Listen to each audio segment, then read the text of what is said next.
ke Kalimantan Timur itu juga bagus. Good evening, Sheila Dara Aisyah, apa kabarnya nih? Baik Mas, apa kabar? Everything just okay dan baik-baik sekali, dan teman-teman saya kayak gini bentuknya.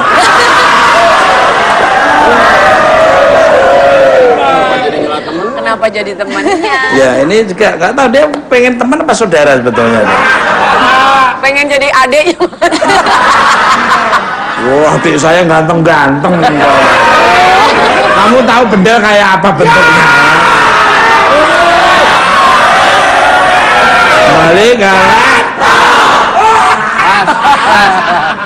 Omen tadi bilang pengen jadi saudara Mas. Iya, pengen jadi adik. Lu kalau jadi saudara dia, lu teriak-teriak tiap malam, ucapan terima kasih doang. Oh, ya enggak lah. Enggak dong, Pep. Dirimu ini ternyata mulai peduli dengan yang namanya global warming. Akibat membintangi sebuah film ini. Is that true nih? Wah, monggo. Iya, aku mulai peduli sama global warming itu karena kemarin sempat main di satu web series kerjasama sama DNPI, Dewan Nasional Perubahan Iklim, yang sekarang sayangnya udah dibubarkan. Tapi iya, jadi di situ kita ngangkat isu jejak karbon. Jejak karbon itu adalah jumlah gas emisi rumah kaca, jadi itu efeknya ke global warming gitu, Mas. Iya, makanya harus ada reboisasi, penanaman hutan kembali biar sirkulasi udaranya itu hawa murninya bisa muncul lagi. Iya. Jadi pola pikirnya manusia itu jangan sampai terkontaminasi oleh karbon dioksida. Dengan hawa murni, oksigen diperbanyak, akhirnya sirkulasi udaranya positif semua. Karena kalau orang kekurangan oksigen itu akibatnya ya loh. Ibarat pohon itu belum terbakar sudah terbakar dulu. Layu sebelum berkembang. Iya, kan ada pohon-pohon yang tiba-tiba kuningnya itu tiba-tiba ada. Iya, Saya punya pohon durian yang sangat luar biasa bagusnya, saya tahu tunggu-tunggu buahnya udah tumbuh, besoknya tuh bisa rontok dengan sendirinya. Kenapa tuh? Ya mungkin Diapain, ya. ternyata? Enggak tahu, ternyata memang ada pengeroposan di dalam itu sumsumnya pohon itu. Ya mungkin pohon itu sudah nggak senyawa dengan saya. Ini ada lagi pengeroposan, ditepokin tangan.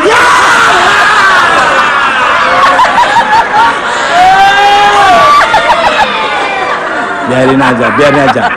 Orang pada nggak jelas. Kembali ke mohon maaf Bu. Kayak gini suasininya bukan mata. Nah, di sini ya suasini, di sana suasana. Iya. Wah, terserah. Menurut kebakaran yang terjadi di Sumatera dan Kalimantan itu karena apa nih? Global warming atau ulah manusia nih? Monggo. Loh, kok cengengesan?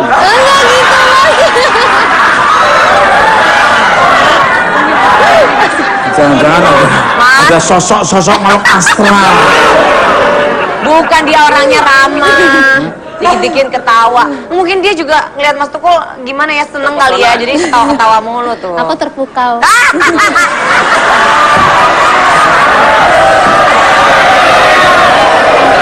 Ya mungkin terpukaunya kayu bakar bisa ngomong gitu. Makasih. Jangan berburuk sangka. Makasih. Jangan berburuk sangka, itu dosa. Dalam hati dia pasti ngomong. Apa, Pep? Ini orang apa kardus? Makasih Pep. Enggak. Iya, kalau menurut aku sih sebenarnya global warming itu sendiri kan sebagian juga karena ulah manusia ya. Jadi kebakaran yang ada sekarang sih kenapa bisa sebesar ini sih menurut aku, selain karena ulah manusia, juga memang sekarang kan musim kemarau lagi panjang-panjangnya gitu sih. Jadi emang ada banyak faktor yang bikin kebakaran tahun ini lebih besar dibandingkan tahun-tahun sebelumnya gitu. Seperti itu Masnya. Luar biasa. Dan sekarang kita akan nanya ke ahlinya. Ini beliau ini yang akan saya datangkan nggak sembarangan nih. Ini wawasan dan intelektualnya beliau ini, aduh luar. Sekolahnya tuh belakangnya titelnya tuh sampai bingung saya bacanya. Jauh. Tanya panjang. IP-nya aja 4,3. Dan dibagi 43 orang. Kembali ke Pemirsa, tragedi asap yang terjadi di Sumatera dan Kalimantan ternyata sudah menyebar ke negara tetangga.